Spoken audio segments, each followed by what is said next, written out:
representativo de fe la carta, pero él no la escribió. Simplemente la escribió otro en nombre de que propiamente se le atribuye el escrito. Y estamos en la segunda carta a los Corintios. Hemos llegado a la conclusión de que al parecer se tratan de dos cartas. Está la carta A y está la carta B. Y que la hipótesis que manejábamos de que son dos cartas, sobre todo por el salto cualitativo que da sobre todo en el capítulo 10. Veámoslo por favor, 10.1.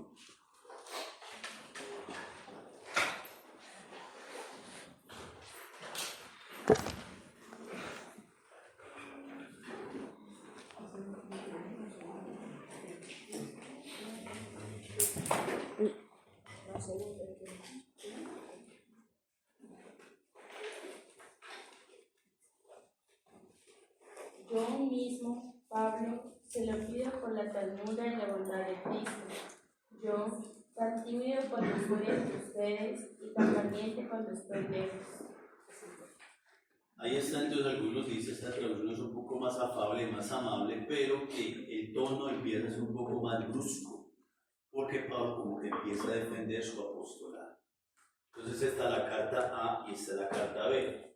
Curiosamente en el manuscrito griego así aparece, la divide en dos, es decir, en la Biblia griega aparece carta A y carta B, pero sigue siendo para nosotros la misma segunda carta de los Corintios. No sé hasta dónde ya hemos llegado, sobre todo rescatando alguna de las hipótesis o de los temas centrales, que es como una defensa justamente que hace Pablo nuevamente de su apostolado. Ya sabemos que era un modo de expresarse de Pablo, o mejor dicho, una de las preocupaciones más representativas de Pablo era defender su apostolado por los superapóstoles o falsos apóstoles que se iban introduciendo en las comunidades e iban sembrando doctrinas extrañas propiamente a la de la fe.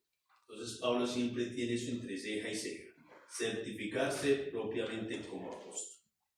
No nos habíamos llegado propiamente hasta la colecta también de los santos, hasta la colecta, ¿no? Sí.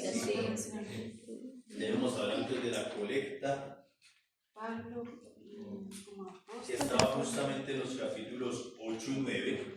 Entonces ya hemos hecho referencia a las razones de la colecta.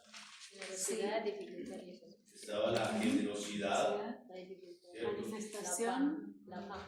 Estaba ejemplo de Cristo, así como Él fue generoso, nosotros también serlo, y motivar a la caridad entre las iglesias.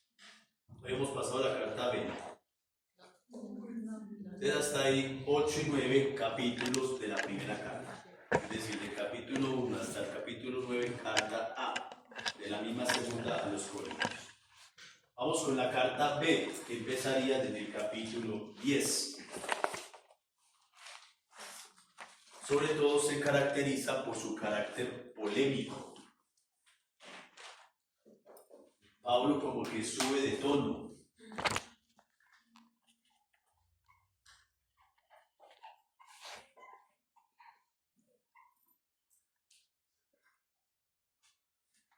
Y sobre todo en estos primeros versículos del 10, incluso hasta terminar la carta, Pablo utiliza una técnica retórica que algunos denominan propiamente la mímesis.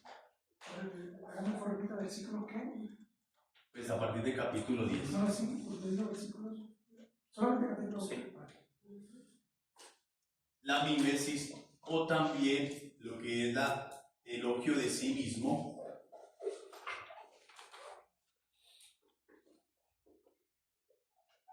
En términos un poco más técnicos, la periodontología. Otro término que se podría utilizar o que él mismo denomina el discurso de loco.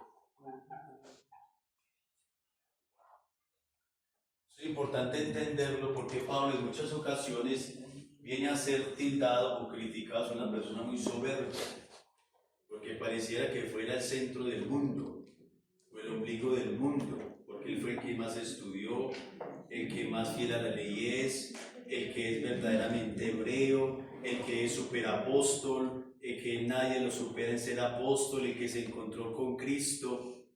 Pablo por eso pasa de soberbio porque está constantemente presentando sus credenciales. Curiosamente, todo esto se refiere a una técnica retórica que ustedes saben que dentro de los géneros literarios, a algunos les faltó el otro, dentro de las cartas no solamente está el epistolar, sino que también está el retórico. ¿Cierto?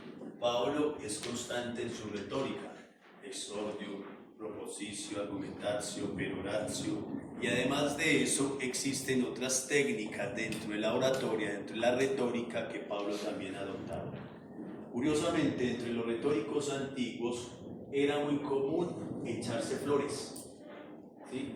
Pues obviamente todavía hoy, ¿cierto? Vemos nuestros políticos que todavía se echan flores, como para certificar su moralidad, su buen comportamiento, sus buenas acciones, y una vez que el retórico atraía la atención elogiándose a sí mismo, entonces empezaba propiamente su discurso.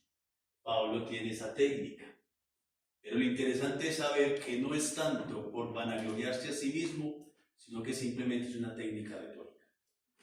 Es un modo de escritura muy normal en la época antigua.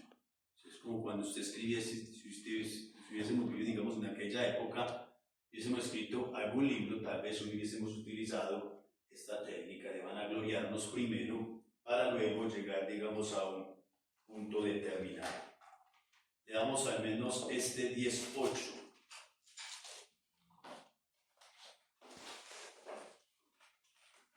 Y aunque parezca demasiado seguro el poder que el Señor me dio para edificarnos, no para destruirlo, no me avergonzaré de haberlo dicho.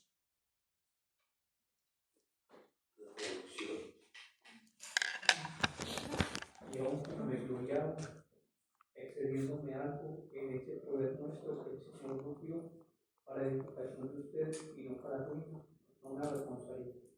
Ahí está entonces la vanagloria, pero Pablo es enfático en que se está vanagloriando justamente en Cristo. Es interesante porque en la carta A, no sé si la han leído, hace mucha referencia como a la debilidad. Esto lo llevamos en vasijas de barro.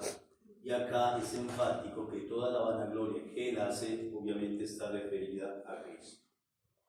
Leamos 12:20.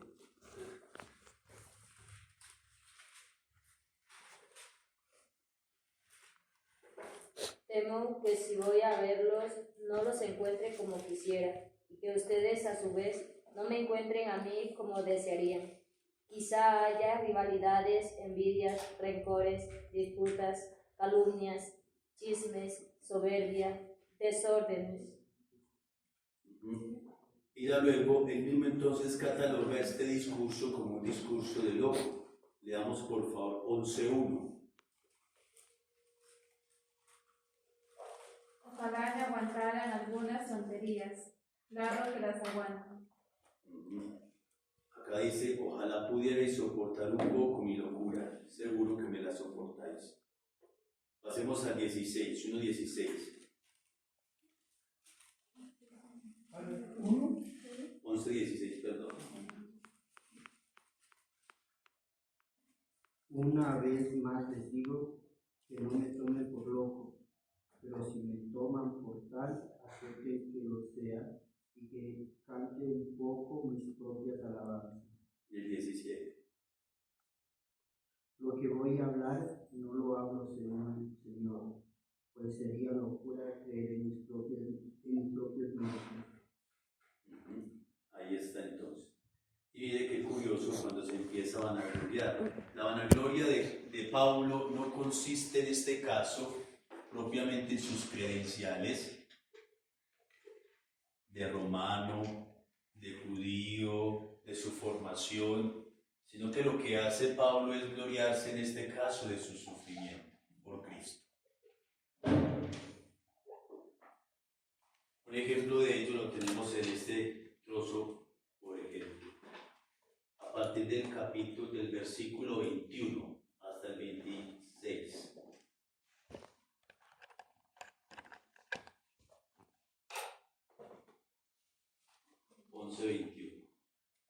Para vergüenza vuestra lo digo, nos hemos mostrado débiles, presume de alguna cosa, es una locura lo que digo. También yo puedo presumir de lo mismo. Que son hebreos, también yo lo soy. Que son israelitas, también yo. Son descendencia de Abraham, también yo. Ministros de Cristo, voy a decir una locura. Yo más que ellos. Más en trabajos, más en cárceles, muchísimo más en azotes, en peligros de muerte, muchas veces. 5 veces recibí de los judíos los 40 azotes menos uno. 3 veces fui azotado con varas, una vez lapidado, 3 veces naufragué. Un día y una noche pasé en alta mar.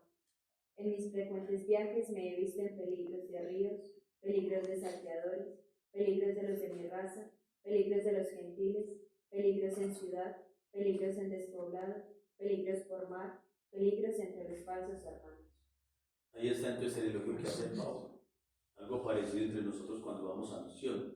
Y nos distribuyen en varias casas y empezamos. A usted le tocó dormir en la estera, a mí también. A usted le tocó viajar por río, a mí peor, nadando, y así por el estilo. Pablo también muchos de nosotros de la vana gloria en la misión, cuánto sufrimos y cuánto nos dolió. Ahí está entonces el elogio que hace Pablo de sí mismo. Lo podríamos sintetizar en 3 ideitas básicamente en que se elogia a Pablo. La primera de ellas, como lo refiere el discurso de loco, primero es la gratuidad del ministerio.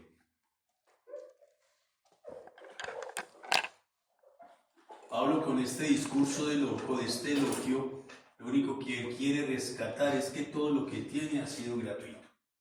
Que nada depende de sí mismo, sino que todo ha sido dado justamente por Dios. Esa es como una de las primeras ideas que podría diciendo. Incluso en 12:11 dice, aquí me tenéis diciendo locuras, pero vosotros me habéis obligado, pues debíais haber hablado elogiosamente de mí, porque en nada he sido inferior a esos superapóstoles, aunque nada soy. Yo cumplí entre vosotros con las características del apóstol, paciencia perfecta en los sufrimientos, signos, prodigios y milagros. Otro de los puntos, digamos, que motiva a Pablo a elogiarse es sobre todo sus peligros en el ministerio. Ya leímos ese trozo de la carta.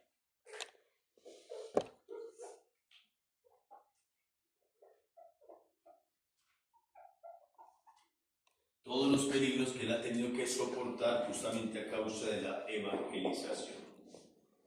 Y por último, él hace constantemente referencia a su debilidad. De esto se elogia a Pablo, de su propia debilidad. Leamos por favor 12:9. Pero él me dijo, mi gracia te basta, pues mi fuerza se realiza en la debilidad. Por tanto, con sumo gusto seguiré vanagloriándome, sobre todo en mi debilidad, para que se manifieste en mí la fuerza de Cristo. Ahí está el elogio que él hace de su propia debilidad. Leamos por favor Hechos 9, 23, 25.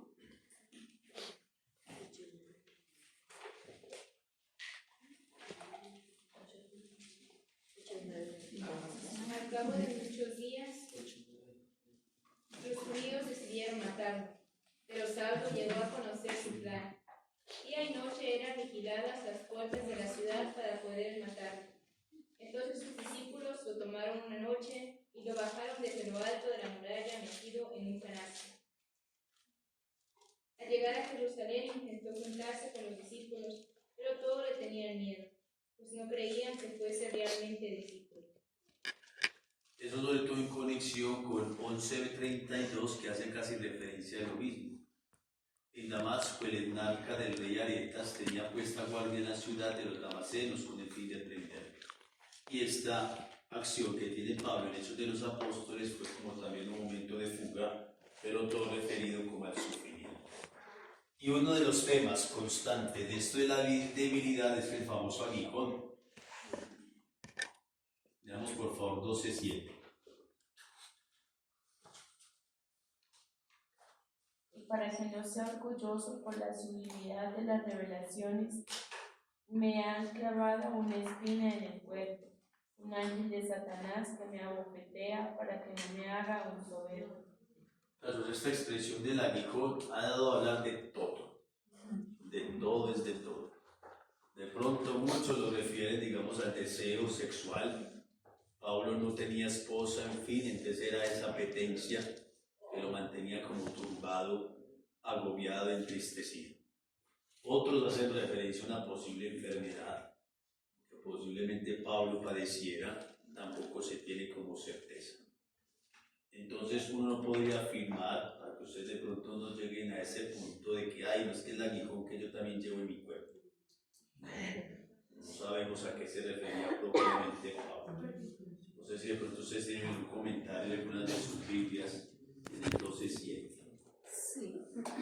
¿Qué dice sobre el aguijón? Dice, quizá una enfermedad de ataques agudos e imprevisibles, quizá la resistencia de Israel, los hermanos de Pablo según la carne a la fe cristiana.